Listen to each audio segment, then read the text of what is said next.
এই শোন, কেউ ভয় পাবি না কিন্তু। আমি যা যা বলছি সেগুলো করে যা। আগে সবাইকে গোল হয়ে বসতে হবে। কিন্তু বলছি, যদি কিছু হয় ব্যাপারটা কিন্তু খুব সিরিয়াস। আরে কিছু হবে না, আর কথা বাড়াস না তো।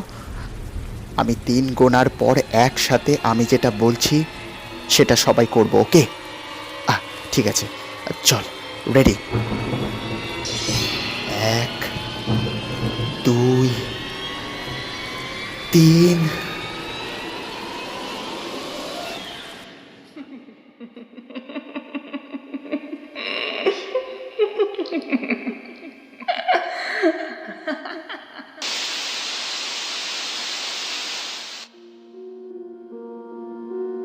নমস্কার, আমি শুভদীপ।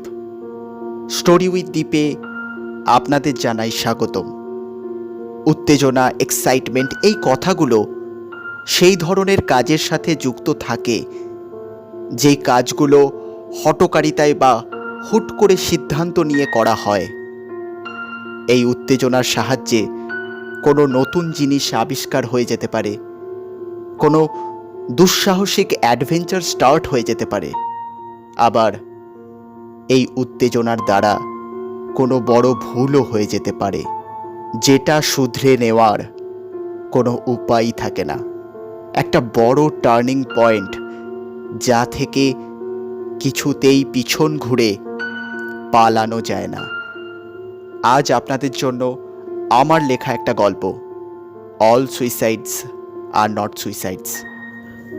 গল্প শুরু করার আগে একটা ডিসক্লেমার দিয়ে রাখি। ধূমপান ও মদ্যপান স্বাস্থ্যের পক্ষে ক্ষতিকর। স্টোরি উইথ দ্বীপের চ্যানেল কোনোভাবেই এই নেশাদ্রব্য জিনিসকে সমর্থন করে না। এই গল্পে দেখানো প্যারানর্মাল অ্যাক্টিভিটিস, প্যারানর্মাল অবজেক্ট, সেগুলো সবই কাল্পনিক। কমলেশের চরিত্রে চন্দ্র, সুখময়বাবু, বিবেক এবং অন্যান্য ভূমিকায় আমি শুভদীপ। এই গল্পটির ছবি এঁকেছে ময়ূরী। শুনতে থাকুন all suicides are not সুইসাইডস।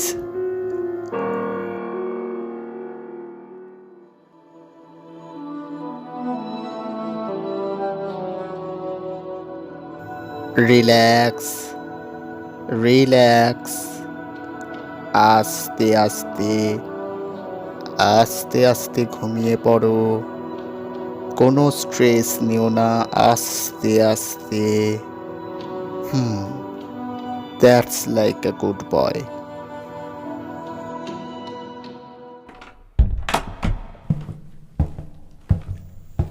Doctor Sen দরজা খুলে করিডরে বেরিয়ে এলেন। বেরোনো মাত্র বিবেকের বাবা তার কাছে কতকটা ছুটে গিয়ে ব্যস্ত হয়ে প্রশ্ন করল, ডাক্তারবাবু, বিবেক বিবেক কেমন আছে? কিছু কিছু কি বুঝতে পারলেন? সব এক এক করে বলছি। আপনি আগে একটু শান্ত হন। এক কাজ করুন, আপনি আমার সঙ্গে আসুন। ডক্টর সেন এবং বিবেকের বাবা সুখময় বাবু এগিয়ে চললেন ডক্টর সেনের চেম্বারের দিকে।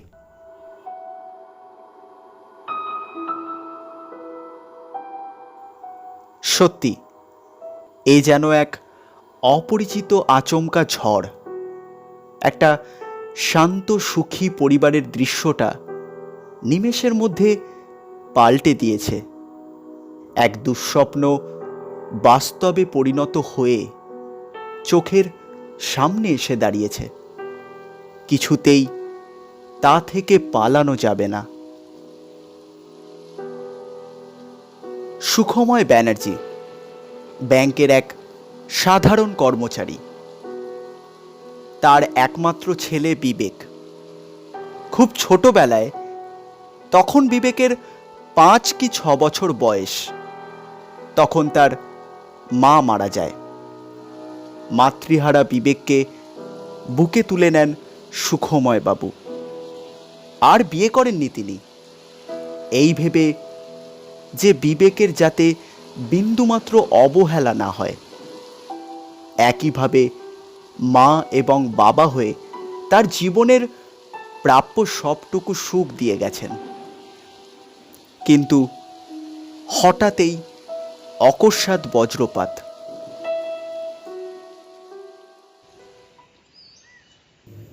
ডক্টর সেন বললেন, আচ্ছা সুখময় বাবু, বিবেক কি কোনোদিন আপনাকে কিছু বলেছে? স্বাভাবিক কিংবা ঘুমের মধ্যে আচ্ছন্ন অবস্থায় কোনো সিচুয়েশন বা ইনসিডেন্টের বর্ণনা কি কোনোদিন করেছে? না, সেরকম তো কিছু, তবে মাঝে মধ্যে ঘুমের মধ্যে কি যেন বিড়বিড় করে বলে, কিন্তু কোনো কিছুই ঠিকঠাক বোঝা যায় না। কেন, কোনো অসুবিধা হয়েছে? আপনি সোজাসুজি বলুন তো কি হয়েছে। মোস্ট প্রবাবলি একটা গভীর শক থেকে এরকমটা হয়েছে বলে মনে হচ্ছে। হ্যালুসিনেশনও হচ্ছে। হ্যাঁ ডাক্তারবাবু, একটা ব্যাপার তো আছেই, আপনি হয়তো শুনে থাকতে পারেন। ব্যাপারটা খবরের কাগজেও বেরিয়েছিল। হ্যাঁ, সেটাই তো ভাবছি। কি এমন হলো যে এরকম একটা ব্যাপার ডেভেলপ হলো? অবশ্য নিজের প্রিয় বন্ধুর সুইসাইড এটাও কম ধাক্কা নয়। এনিওয়ে, একটা ঘুমের ওষুধ লিখে দিচ্ছি। ওর এখন রেস্ট নেওয়াটা খুব ইম্পর্ট্যান্ট। পরশুদিন আরেকবার নিয়ে আসুন, সেদিনই রিকল করে দেখা যাবে ব্যাপারটা কি। কিন্তু ডাক্তারবাবু, বিবেক ঠিক হয়ে যাবে তো? আগে পরশুদিন নিয়েই আসুন না। প্রবলেমটা না জানা অবধি সলিউশনটাও যে আসবে না। আপনি আপনি চিন্তা করবেন না। I will try my best. আর ভগবানের উপর আস্থা রাখুন।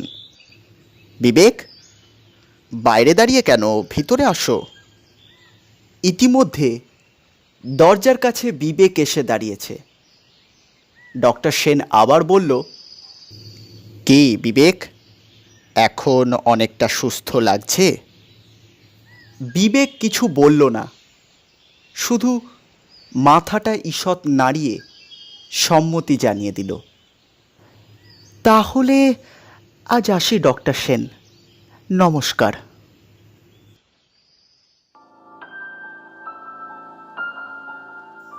বিবেক ছোটবেলা থেকেই পড়াশোনায় খুব ভালো। যখন ক্লাস 10-এ খুব ভালো রেজাল্ট করল, একদিন তার বাবা তার কাছে জানতে চাইল সে এরপর কি নিয়ে পড়তে চায়। বিবেক বলেছিল তার সায়েন্স খুবই ভালো লাগে এবং ইঞ্জিনিয়ার হতে চায়। সুখময়বাবু এক বাক্যে বলেছিলেন, আচ্ছা তাই হবে। সুখময়বাবু সেই ধরনের বাবাদের মধ্যে গণ্যিত হয় যারা নিজেদের ইচ্ছেটাকে ছেলের ওপর চাপিয়ে না দিয়ে স্বাধীন একটা জীবন প্রদান করে থাকে। যেমন কথা তেমন কাজ। কোনো প্রাইভেট কলেজ নয়, একেবারে গভর্নমেন্ট কলেজে অ্যাডমিশন হয়ে গেল বিবেকের। নতুন বন্ধু, নতুন ক্লাসরুম, হস্টেল, নতুন পরিবেশ, সব ঠিকই চলছিল। হঠাৎ এই বিভ্রান্তি। কলেজে একটা ঘটনা ঘটল। বিবেকের দুজন প্রিয় বন্ধু ছিল। হস্টেলে একই রুমে 3 জন থাকত। সেই দুটি ছেলের অস্বাভাবিক মৃত্যু। ব্যাপারটা খবরের কাগজেও বেরিয়েছিল। একটি ছেলের নাম প্রভাস, আর অন্যটি কমলেশ। এই ঘটনাটা ঘটেছিল তাদের হস্টেল রুমেই। একদিন সকালবেলা হস্টেলের আরও অন্যান্য ছেলেরা আবিষ্কার করল বিবেকদের রুমে প্রভাস সুইসাইড করেছে। এক কোণে কমলেশ চোখ উল্টে পড়ে আছে, আর স্টাডি টেবিলের পাশে বিবেক সেন্সলেস হয়ে গেছে। সে এক বিভৎস দৃশ্য। পরে জানা যায় কমলেশও আর বেঁচে নেই। হার্ট অ্যাটাকে মারা গেছে। ব্যাপারটা ছড়িয়ে গেল একেবারে দাবানলের মতো, এবং কলেজ ক্যাম্পাসে দুঃখের মাঝেও প্রবলভাবে প্রকাশ পেতে থাকলো ভয়ের ছাপ। পুলিশ এলো, তদন্ত শুরু হলো। যথারীতি একটা সহজ নির্ণয় নেওয়া হলো, এটা স্রেফ একটা সুইসাইড কেস। কমলেশের মনের জোর কম থাকায় আর তার রেজাল্ট হার্ট অ্যাটাক। এই ডিসিশন শুনে অন্যান্য ছাত্ররা নিজেদের মধ্যে অনেক প্রশ্নের ঝড় তুলেছিল। প্রথমত, দুটো ছেলের চোখের সামনে একটা ছেলে সুইসাইড করবে, এটা কেমন যেন একটা অদ্ভুত ব্যাপার। আর দ্বিতীয়ত, বিবেকদের ঘর রাত 7টার পর ভিতর থেকে বন্ধ ছিল। ইনফ্যাক্ট হস্টেলের সব ঘরই বন্ধ থাকে, দরকার না পড়লে দরজা খুলে রাখার রুলস নেই। সুতরাং খুন করবার ব্যাপারটা ইজ নেক্সট টু ইম্পসিবল। সব মিলিয়ে বেশ বিচিত্র ব্যাপার। তারপর থেকেই তো বিবেকের এই অবস্থা, সব সময় যেন একটা ঘোরের মধ্যে থাকে।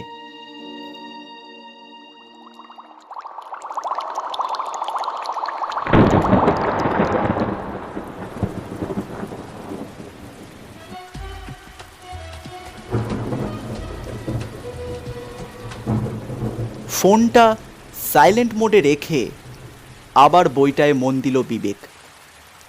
স্টাডি টেবিলের ওপর ঘড়িটা অক্লান্তভাবে টিক টিক শব্দ করে চলেছে। রাত 1টা বাজে। গলাটা একেবারে শুকিয়ে গেছে। টেবিল ল্যাম্পের পাশে জলের বোতল আছে। বোতলটা হাতে তুলে নিয়ে বিবেক বুঝল জল নেই। কিচেনে গিয়ে জলের বোতল নিয়ে আসতে হবে। চেয়ার ছেড়ে উঠে দাঁড়ালো বিবেক। একভাবে অনেকক্ষণ চেয়ারে বসে থেকে কোমর ব্যথা হয়ে গেছে। বৃষ্টির বেগটা আরও বাড়ল। ঠিক সেই সময় কাছেই কোথাও একটা জোরে বাজ পড়ল। বিবেক জলের বোতলের জন্য কিচেনের দিকে এগিয়ে গেল। কিচেন শুধু নামেই, বাথরুমের পাশে একটা জায়গা যেখানে স্টোভ আর চা বানানোর সরঞ্জাম রাখা আছে। চাটা তো আর সবসময় ক্যান্টিনে পাওয়া যায় না, তাই বানিয়ে নেওয়ার মতো একটা টেম্পোরারি ব্যবস্থা আর কি। স্টোভের পাশে জলের বোতল রাখা আছে। একটা জলের বোতল তুলে নিয়ে ঢাকনা খুলে কিছুটা জল খেলো। ঢাকনাটা লাগাতে লাগাতে পিছন ঘুরে স্টাডি টেবিলের দিকে এক পা বাড়িয়েছে এমন সময় একটা জিনিস দেখতে পেয়ে আবার এগোনো পাটা আগের জায়গায় ফিরিয়ে আনলো এবং স্টেডি হয়ে দাঁড়ালো।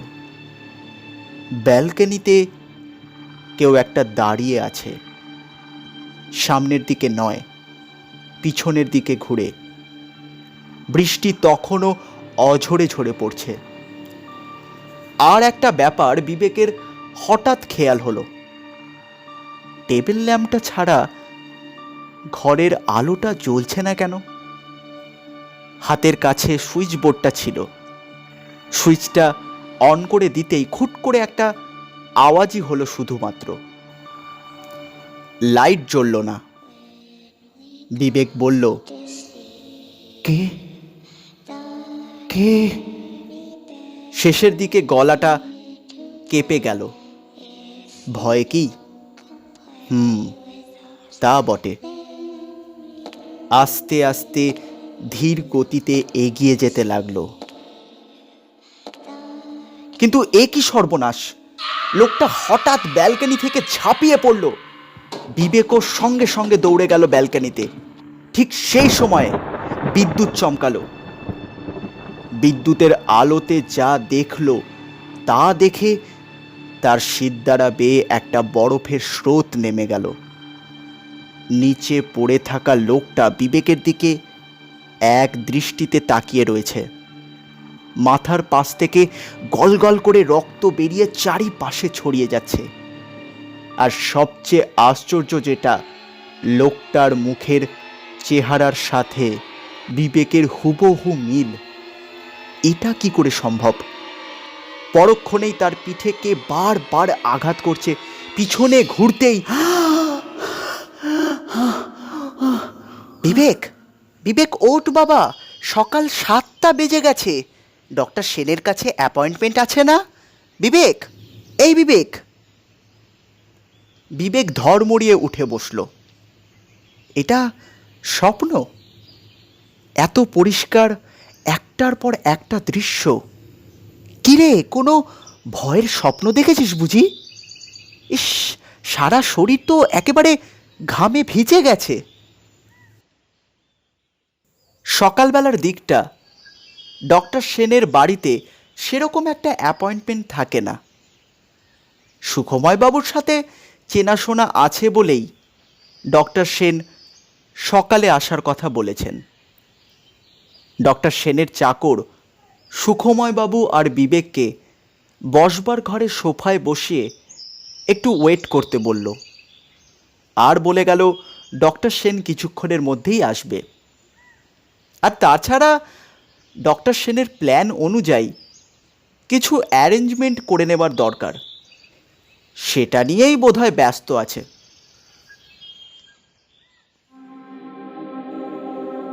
আজকাল বিবেকের চলাফেরা বা হাবভাবে কেমন যেন একটা বদল এসেছে।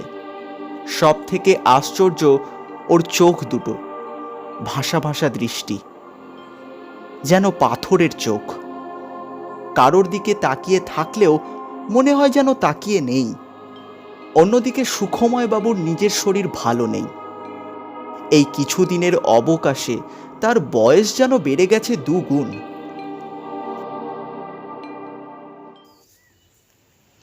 কিছুক্ষণ পর তাদের ডাক পড়ল। চাকর তাদের একটা মাঝারি সাইজের ঘরে নিয়ে গেল। মাঝ বরাবর 2টো চেয়ার, একটাতে ডক্টর সেন বসে, এক কোণে একটা অদ্ভুত স্ট্যান্ড, তার মধ্যে সাদা কালো ডোরাকাটা একটা ছবি আটকানো, ঠিক যেন জেব্রার গায়ের রং। এখানেও একটা সোফা রাখা আছে। এছাড়া জানলার পাশে একটা টেবিল, তার উপর কয়েকটা বই, পেন স্ট্যান্ড আর একটা ছোট্ট জারে মানি প্ল্যান্ট রাখা। জানলার রোদ ডিরেক্ট এসে পড়েছে মানি প্ল্যান্টের গায়ে। ডক্টর সেন ইশারায় বিবেককে তার মুখোমুখি চেয়ারটায় বসতে বলল, আর সুখময় বাবুকে সোফাটা দেখিয়ে দিল। আজ ডক্টর সেনকে কিছুটা নার্ভাস মনে হচ্ছে। ডক্টর সেন উঠে গিয়ে সেই অদ্ভুত স্ট্যান্ডটা নিয়ে এলো। একটু সরাতেই স্ট্যান্ডে সেট করা ছবিটার ব্যাক সাইড থেকে একটা তার দেখতে পাওয়া গেল। তারের শেষের এন্ডে একটা প্লাগ লাগানো। তারটা কিন্তু বেশ লম্বা। ডক্টর সেন ছবিটা একেবারে বিবেকের মুখের সামনে নিয়ে এলো, আর প্লাগটা দিয়ে সুইচ দিতেই ছবিটা একটা হ্যাপাজার্ড প্যাটার্নে ঘুরতে শুরু করলো। ঘড়িটা একবার দেখে নিয়ে বিবেকের দিকে তাকিয়ে ডক্টর সেন মোলায়েম গলায় প্রশ্ন করল, তোমার চোখের সামনে ছবিটার দিকে তাকাও বিবেক, এক মনে তাকিয়ে থাকো। কি মনে হচ্ছে? ঘুম পাচ্ছে। তাহলে আস্তে আস্তে পিছনে মাথাটা হেলান দিয়ে দাও, চোখ বন্ধ করো। আস্তে আস্তে। এবার তুমি ঘুমের সমুদ্রে তলিয়ে যাচ্ছ। এবার ধীরে ধীরে মনে করার চেষ্টা করো তো তোমার কলেজের দিনগুলো।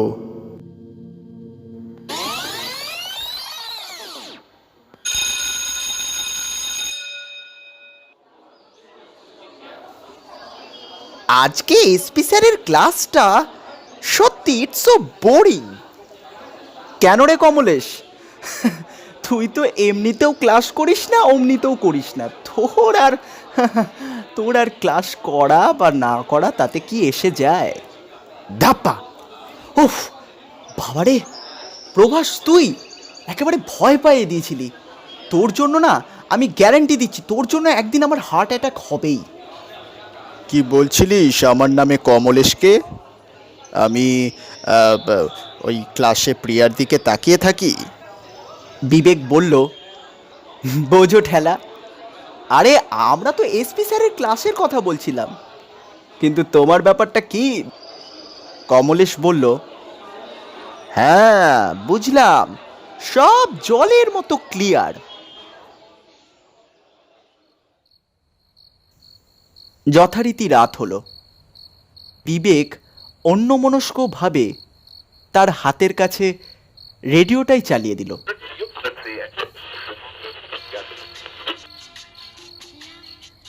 হঠাৎ ঝড়ের মতো এসে ঘরে ঢুকলো প্রভাস, পিঠে একটা ব্যাগ। ব্যাগটা টেবিলের ওপর রেখে চেয়ার টেনে বসে সাহেবি কায়দায় একটা সিগারেট ধরালো। গুটি কয়েক টান দিয়ে হাসি হাসি মুখে বিবেক আর কমলেশের দিকে তাকিয়ে রইল। কমলেশ আর সহ্য না করতে পেরে এক লাফে গিয়ে প্রভাসের ব্যাগটা খুলে ফেলল। এতে প্রভাস কোনো বাধা দিল না। তারপর ব্যাগটা থেকে যে জিনিসটা বেরিয়ে এলো সেটা দেখে প্রথমে বিবেক বলল, এটা এটা কি এনেছিস রে? ওয়ার্ডেন দেখলে মারবে একেবারে। সত্যি তুইও না? কমলেশ বলল, তোর কি সাহস? তুই হস্টেলে ব্যাগের ভিতরে মদ নিয়ে ঢুকে পড়লি? প্রভাস সিগারেটে একটা শেষ টান দিয়ে জানলা দিয়ে সিগারেটের টুকরোটা ফেলে দিয়ে বলল, কেউ জানতে পারলে তবে তো। আরে কোনো ঝামেলা হবে না, এসব বাদ দে তো। So guys, let's get enjoy.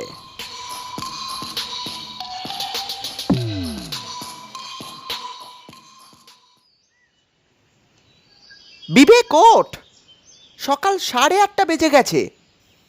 বিবেক চোখ খুলে দেখল প্রভাস ডাকছে। সত্যি অনেক দেরি হয়ে গেছে। 8টা থেকে এসপি স্যারের ক্লাস থাকে, আধ ঘন্টা লেট। যেভাবে হোক তাড়াহুড়ো করে তিনজনে গেল ক্লাসরুমে। ক্লাস মিস করা যাবে না। May I come in sir? Sir গম্ভীরভাবে কিছুক্ষণ তিনজনের দিকে তাকিয়ে থেকে বলল, ইয়েস, কাম ইন। তিনজন গিয়ে বসল। বেশ অনেকক্ষণ ক্লাস হয়ে যাবার পর কমলেশ বিবেকের কানে ফিসফিস করে বলল, তুই কটা স্যার দেখতে পাচ্ছিস? বিবেক বলল, কেন, আমি তো একটাই দেখতে পাচ্ছি। আমি তো দুটো দেখতে পাচ্ছি। বিবেক একটু মুচকি হাসল। বুঝল এখনো সম্পূর্ণভাবে নেশা কাটেনি কমলেশের। কিন্তু বিবেক, কমলেশ আর প্রভাস তারা কি জানতো আজ রাতে তাদের জীবনে একটা বড় টার্নিং পয়েন্ট আসতে চলেছে। তাদের অদৃষ্টে অপেক্ষা করছে এক ভয়ঙ্কর পরিণতি।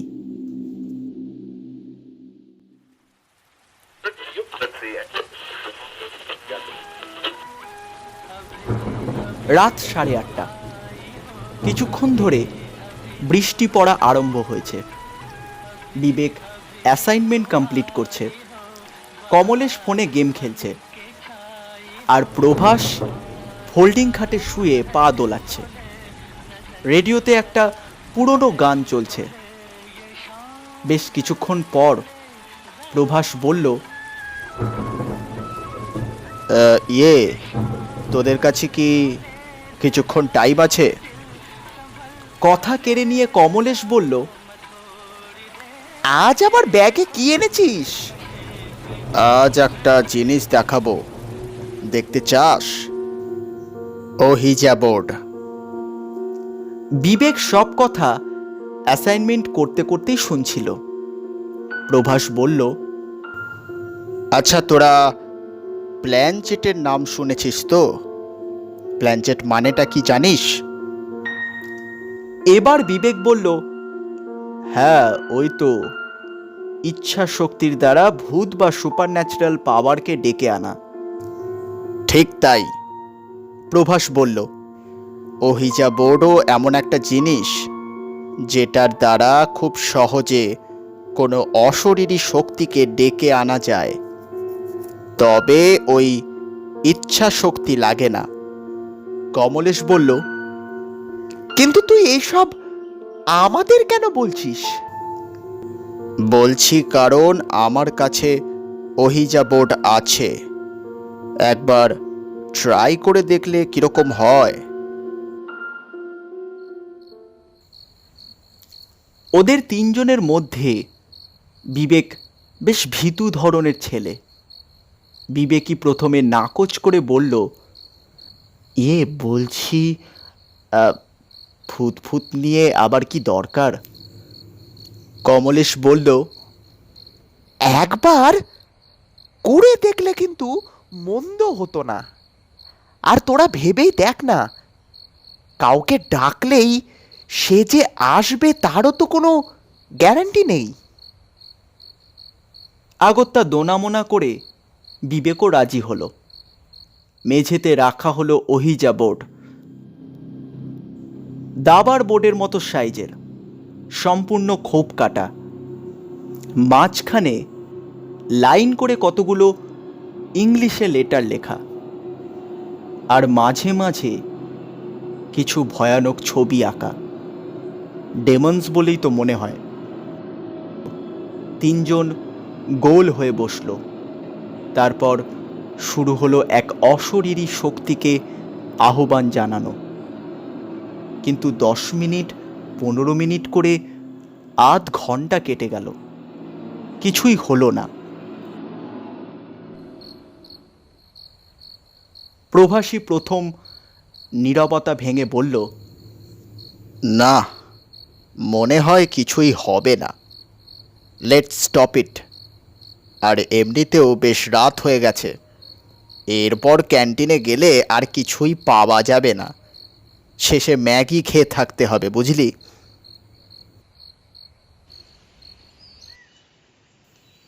পরের দিন সকালবেলা।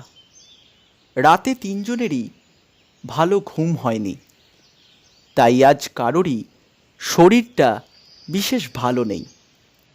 আজ তিনজন অন্য অন্য জায়গায় বসে ক্লাস করছে।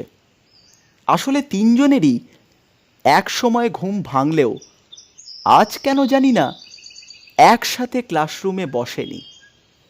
এখন এই সময় আমরা দেখতে পাচ্ছি একটা ন্যাচারাল সিনারিও। আমরা দেখতে পাচ্ছি একটা ক্লাসরুম যেখানে ছাত্ররা ক্লাস করছে, অন্যদিকে প্রফেসর লেকচার দিচ্ছেন। কিন্তু বিবেক কি এই একই দৃশ্য দেখতে পাচ্ছে? না, মোটেই নয়। বিবেকের পড়াতে কোনো মনই নেই। সে তো একটা অন্য কথা কিছুক্ষণ ধরে ভেবে চলেছে। সে ভাবছে এই যে, আমি কি কালা হয়ে গেছি? কিন্তু তা নয়, তা তো নয়। কেমন একটা হাওয়ার শব্দ কনস্ট্যান্টলি হয়ে যাচ্ছে। সবার কথা, স্যারের লেকচার সব আস্তে আস্তে এরকম সাইলেন্ট হয়ে যাচ্ছে কেন? শুধু কি আওয়াজ? মনে হচ্ছে আমি থিয়েটারের রঙ্গমঞ্চে দাঁড়িয়ে আছি। যেমন প্রতিটা সিনের পর সিনারি পাল্টে যায়, তেমন এখানেও আস্তে আস্তে সিনারি পাল্টে যাচ্ছে। ক্লাসরুমের ছবিটা একটা ভয়াবহ বিভীষিকায় পরিণত হচ্ছে কেন? এখন চোখের সামনে দেখতে পাচ্ছি ধুধু প্রান্তর, সামনে একটা বিশাল বড় গাছ, কিন্তু সেটার মধ্যে কোনো পাতা নেই, শুধু শুকনো গাছ। গাছ গাছ তো নয়, এটা এটা একটা মানুষ, বিশাল আকারের একটা মানুষ। এটা কোন দেশের প্রাণী? আর কি বিভৎস চেহারা! লোকটার মাথা নেই বলবো না, মাথাটা গাছের মতো মাটি ফুঁড়ে বেরিয়ে আসছে গলা থেকে, সারা অঙ্গ প্রত্যঙ্গে কালো কাপড়ে ঢাকা। আমার সারা শরীর স্তব্ধ হয়ে গেছে, পালানোর শক্তি নেই, হয়তো শক্তি কেড়ে নেওয়া হয়েছে। ওই বিশাল আকৃতির দৈত্যের মতো লোকটা আমার কাছে হেঁটে আসছে, খুব কাছে, খুব। আমি কি পৃথিবীতে আছি, না এটা কোনো অন্য জগৎ লোকচক্ষুর আড়ালে বিচরণ করছে, যেখানে মানুষের প্রবেশ নিষেধ, কিন্তু আমি এক অলৌকিক উপায়ে এসে গেছি। আর ভাবতে পারছি না আমি, কারণ লোকটা আমার গলাটা চেপে ধরেছে। আমার চোখের সামনে সব অন্ধকার হয়ে আসছে। আমার শ্বাস আটকে আসছে।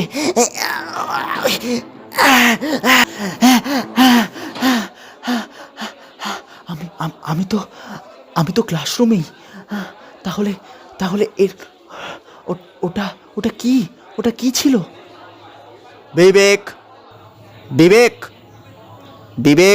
I am talking to you. Yes sir. আসলে শরীরটা ভালো নেই। সেই রাত্রিবেলা 3 জন হস্টেল রুমে চুপচাপ বসে আছে, একেবারে পাথর হয়ে। কারোর মুখে কোনো কথা নেই। কমলেশ ঢোক গিলে বলল, বিবেক,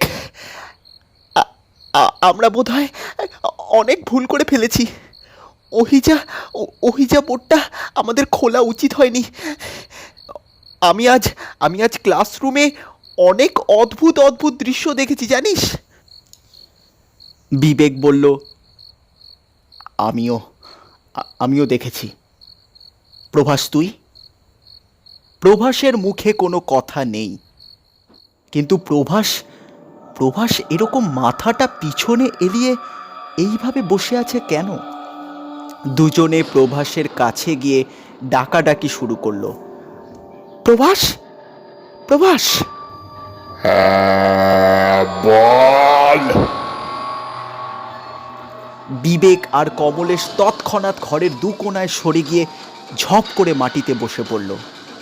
ভয়ে তাদের সারা শরীর ঠক ঠক করে কাঁপতে শুরু করলো। এটা প্রভাসের গলা থেকে আওয়াজ এলো। মনে হলো দূরে অতল গভীরে এক পিশাচ বিকৃত গলায় গর্জন করে উঠল। মনে হচ্ছে ঘরটা যেন কাঁপছে, চেয়ার টেবিল বিছানা সব কাঁপছে। প্রভাস সেই ভয়ার্ত গলায় কমলেশকে উদ্দেশ্য করে বলল, তোর তো খুব ইন্টারেস্ট, তাই না, ভূত ডেকে আনাতে? এবার দেখ আমি কি করি।